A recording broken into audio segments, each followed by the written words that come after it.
Be be پاک be be سیدہ فاطمہ الزہرا سلام اللہ علیہا کا ذکر کیا جائے، وہ ذات اتنی بڑی ہے کہ ہماری زبانیں چھوٹی ہیں، تو زبانوں کو پاک کر لینا پہلے بہت ضروری ہے۔ حاضرین محترم، بی بی پاک کا میں کیا ذکر کروں؟ میں جب اہل بیت اطہار کے حوالے سے بات کرتا ہوں نا تو بعض لوگ سمجھتے ہیں کہ میں شیعہ ہوں،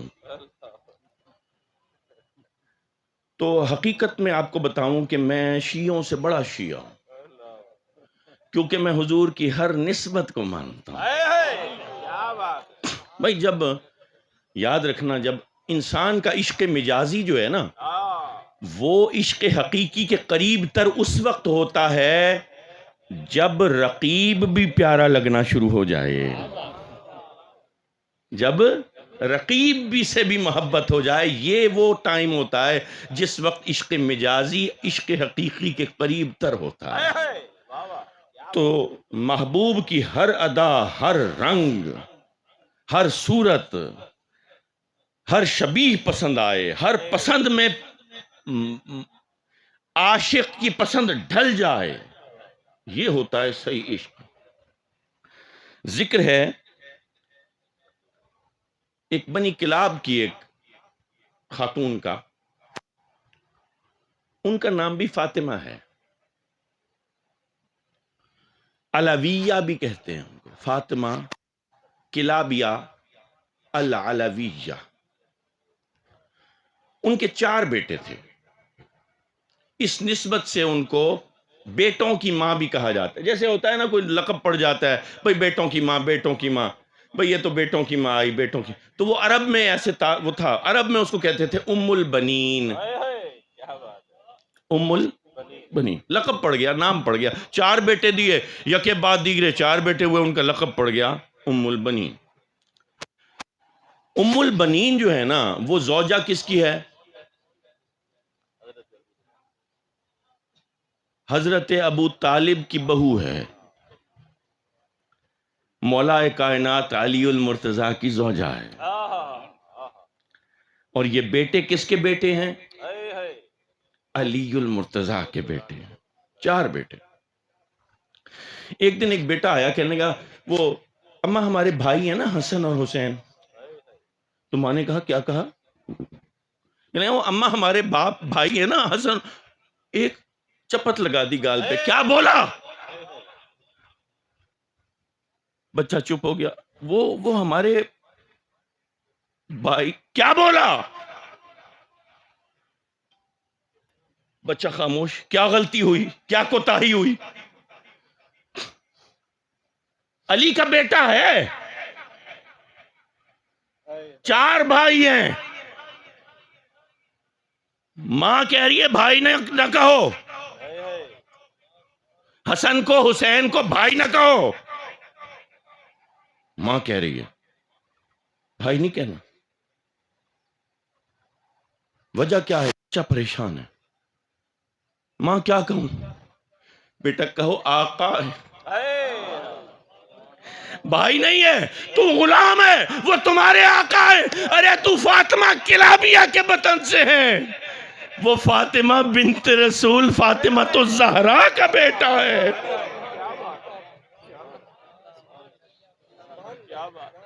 یہ علی کی زوجہ بتا رہی ہے کہ مقام فاطمہ الزہرا کیا ہے، وہ علی زادہ کو سکھا رہی ہے، تو پھر تم کیا اور میں کیا؟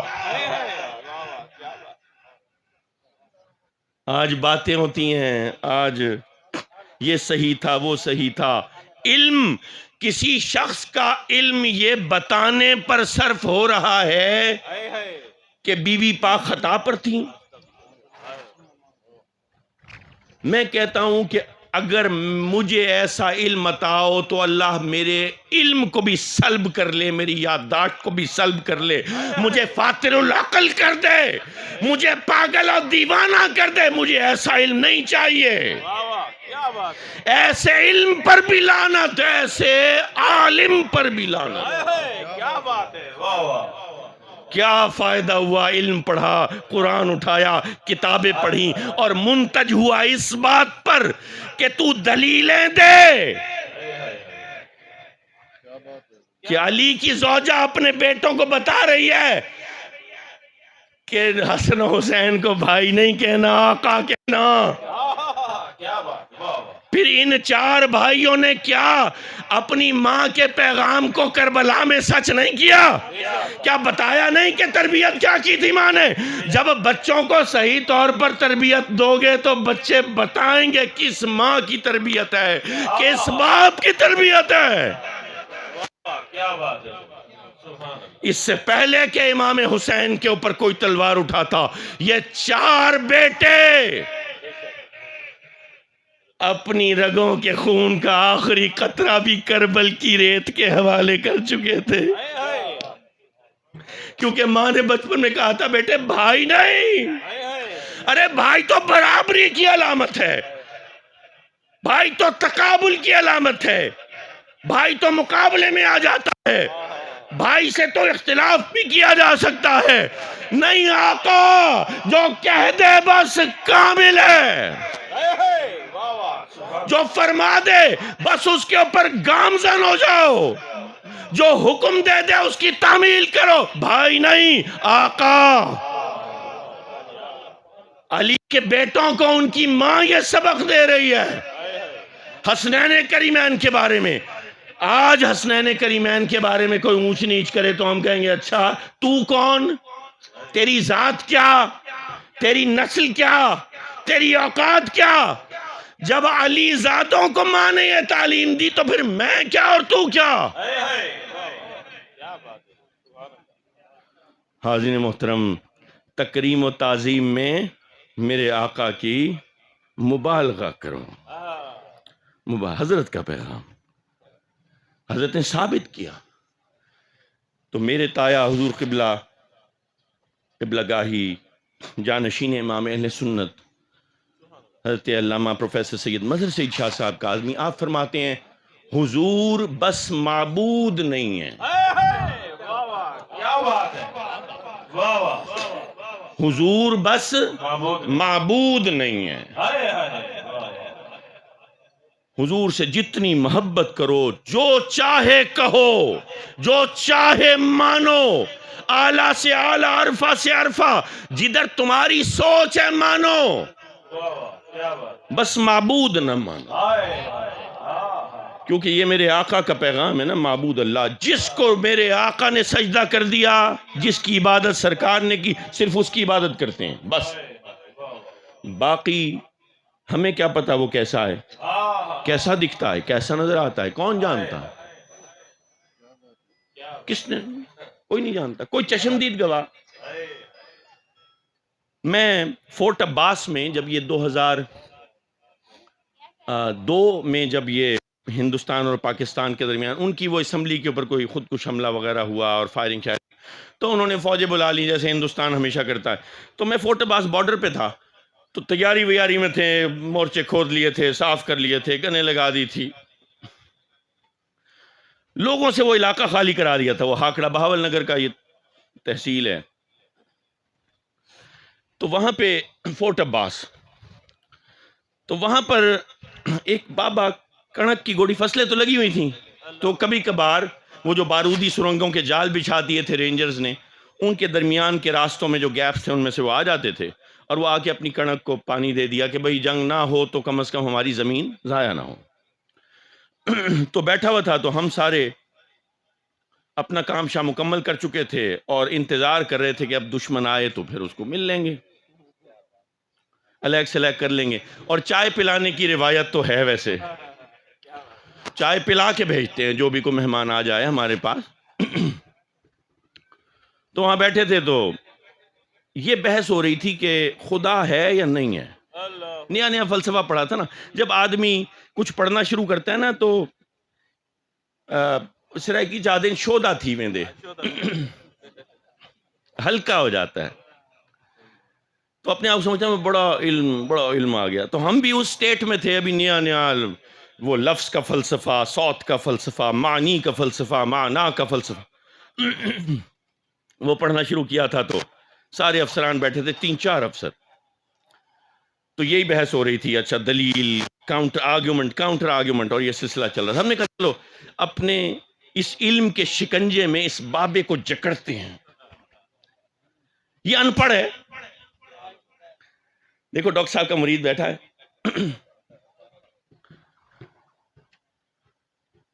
تو ہمیں نہیں پتا تھا یہ ان پڑھ جو ہے نا یہ جاہل نہیں ہے۔ ہم وہاں پہ پہنچے، پہلے سوال میں اس کو گھسیٹا، ہم نے کہا کہ بابا جی تسی جان دے خدا مندے ہو، رب نو مندے ہو؟ تو کہندا جی پتر مننا ہوا۔ پنجابی آتی ہے سمجھ میں؟ وہ ہم فوجیوں کا یہ ہوتا ہے نا کہ جہاں پہ پٹھان بیٹھے ہیں تو ہم نے گٹ پٹ پشتوں میں شروع کر دیے، مکوا لکھا مکوا، اور سرائکی بیٹھے تو سرائکی بولنی شروع کر دی، سندھ میں پہنچے تو ہر لفظ کے ساتھ واو لگانا شروع کر دیا، سندھی بولنی شروع آ جاتی ہے نا، لوگوں کے ساتھ بیٹھتے ہیں آ جاتی ہے، بروہیوں کے ساتھ بروہی بولنی شروع کر دی، تو پنجابیوں کے ساتھ پنجابی، تو ٹوٹی پوٹی پنجابی بھی سیکھ لی۔ تسی خدا نو من دیو؟ جی پتر مننا ہوا۔ تو پھر پوچھا کہ اچھا یہ بتائیں، اب اگلا سوال، کیونکہ نیا یہ فلسفہ پڑا ہوا ہے، اگلا سوال داغ دیا، اچھا باؤ جی یہ دسو تسی خدا نو ویکھیا جی؟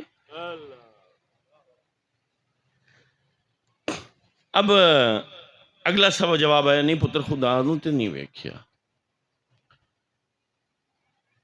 تو اب وہ لاجک کے مطابق، کیونکہ جکڑنا تھا نا، نیا علم حاصل کیا ہوا تھا، قابو میں نہیں آ رہا تھا، تو اسے اگلا سوال کیا، ان دیکھے نو من دے ہو؟ لیکن چونکہ وہ ان پڑھ تو تھا، جاہل نہیں تھا، اگلے اس کے جواب نے ہمیں جکڑ دیا۔ اب ہمیں سمجھ نہ آئے کہ اس نے جواب کیا دیا، یہ بعد میں بتاتا ہوں، لیکن جب اس نے جواب دیا اب ہمیں سمجھ نہ آئے کہ اگلا سوال کیا کریں۔ اس نے جواب دیا، پتر میں ان دیکھے نو نہیں، میں تے دیکھے نو مننا ہوں۔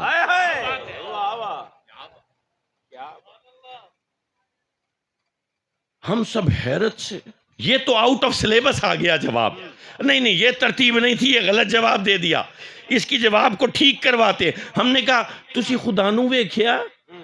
کہنا نہیں پتر خدا نو تے نہیں ویکھیا، لیکن ایک بندہ آیا سی، ان نے کدی جھوٹ نہیں بولیا، ان نے کیا سی رب ہے۔ پتر تو اے ثابت کر دے انہیں کدی جھوٹ بولیا ہوئے، میں رب نو مننا چھاڑ دینا۔ یعنی ہم سارے، ہم میں سے کسی نے رب کو نہیں دیکھا، ہم اس کی زبان پر ایمان لائے بیٹھے ہیں، کسی کو پتہ نہیں ہے۔ چونکہ محمد عربی نے کہہ دیا رب ہے، آج 1450 سال بعد بھی اس زبان کا اتنا وزن ہے کہ انہوں نے فرمایا تھا تو کہہ دیا، ہم بھی اسی کے فرمان پر کہتے ہیں، اشہد ان لا الہ الا اللہ۔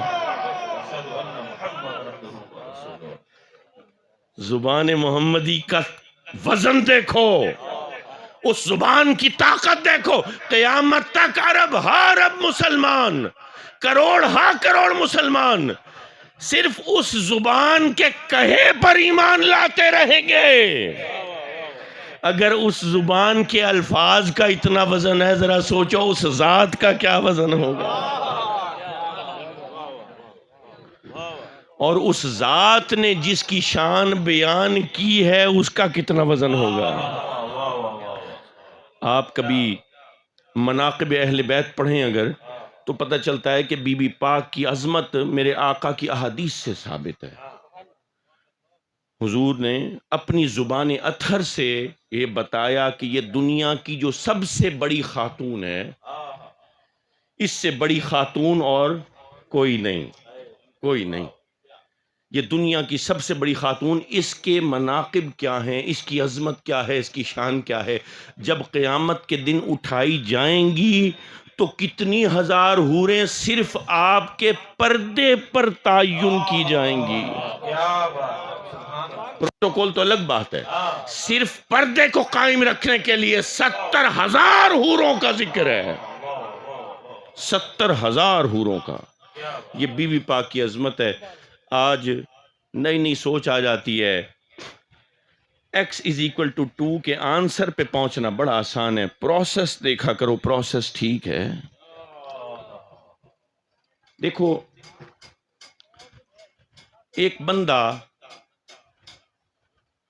مجھے ذرا پاؤں دبا دیجئے گا جب آپ کا لنگر تیار ہو جائے، اشارہ کر دیجئے گا. بھائی بات یہ ہے کہ ہم اس کا ذکر کر رہے ہیں جو علم میں بے قراں ہے، لیکن ہمارے اپنے وجود کی کچھ لیمیٹیشنز ہیں نا. بات یہ ہے کہ کیا بات کر رہا تھا میں؟ ہاں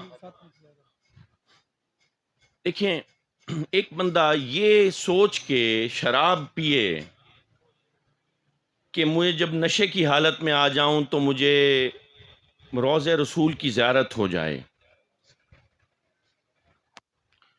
تو کیا اس کا یہ عمل جائز ہو جائے گا؟ جواب پر تو پہنچ گیا. منتج تو یہی ہے نا، مقتضا تو یہی ہے نا کہ حضور کے روضے کی زیارت ہو جائے.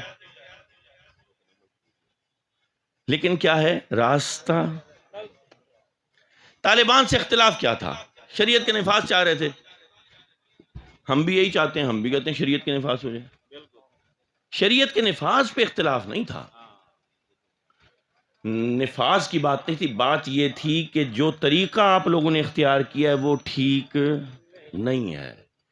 کسی کی چوری کر کے، کسی کا ڈاکہ ڈال کے میں مسجد بنا دوں تو اس مسجد سے خیر پھوٹے گی؟ مسجد پہ ایسا مال لگ سکتا ہے؟ ارے مسجد پہ حرام تو کیا، حلال مال کا نچلا حصہ بھی نہیں لگ سکتا. صدقات، خیرات، زکوٰۃ مسجد پر نہیں استعمال ہو سکتا. تو بات کیا ہے؟ بات یہ ہے اہدنا الصراط المستقیم، سیدھے راستے پر چلا. یہ نہیں ہے کہ سیدھی منزل پر پہنچا. صراط کا ذکر ہے. آج کل آپ کو مختلف نعرے لگا کے جواب کے اوپر لے کے جایا جاتا ہے. آپ کو پھر کسی بھی راستے پر چلا دیں، وہ کہتے ہیں نہیں یہ تو عشق مصطفیٰ کا راستہ ہے، یہ تو دین کا راستہ ہے، اس پر نہیں نکلو گے تو پھر کیا؟ احتجاج میں اگر 2 بسیں جل گئیں تو کیا معاملہ؟ کچھ نہیں، یہ تو حضور کے لیے ہو رہا ہے. فتح مکہ ہوا تو ایک راستے سے نا حضرت اکرمہ بن ابی جہل، حضرت اکرمہ رضی اللہ تعالیٰ عنہ بہت بڑا جرنیل، ایک دروازے سے آپ داخل ہوئے، ایک دروازے سے سیدنا خالد بن الولید رضی اللہ تعالیٰ عنہ. تو جہاں سے حضرت خالد بن الولید رضی اللہ تعالیٰ عنہ داخل ہوئے، وہاں پہ تھوڑا سا اسکرمشز ہوئیں، کوئی ایک آدھ سامنے آیا. لیکن جس راستے سے حضرت اکرمہ داخل ہوئے ہیں اس راستے کوئی ریزسٹنس نہیں ہوئی. وہ دونوں دروازے مکہ کے ایسے بلڈ لیس. تو جب آگے گئے تو دیکھا، میرے آقا کی نظر پڑی ایک کتیا کے بچوں پر. اس نے تازہ تازہ بچے دیے ہوئے اور سرے راہ راستے سے ذرا اس کے روڈ کے شولڈر پہ راہ گزر سے. تو آپ نے اپنے ایک صحابی کو بلایا اور اس کو وہاں پہ کھڑا کر دیا کہ تو یہاں پہ کھڑا رہے. تو نے خیال کرنا ہے کہ یہ جو لشکر اندر آ رہا ہے، یہ گھوڑے آ رہے ہیں، یہ پیدل جوان آ رہے ہیں، یہ اونٹوں پہ آ رہے ہیں، ان کو دھیان نہیں ہوگا، یہ فتح کے نشے میں سرشار ہوں گے، یہ آگے دیکھ رہے ہوں گے، یہ اونچا دیکھ رہے ہوں گے، یہ اپنے اہداف کی طرف ہوں گے. ان کی نظر زمین پر ان بے زبانوں کی طرف نہیں جائے گی، کہیں ایسا نہ ہو کہ ان میں کوئی کچلا جائے. یہ وہ نبی ہے جو انسانیت کو یہ احساس دلا رہا ہے کہ مخلوق خدا کی کیسے خیال رکھنا چاہیے. اس کے لیے ہم نکلیں اور اپنی تمام تر اسائل کو توڑ دیں، تمام تر ادب آداب کو پس پشت ڈال دیں.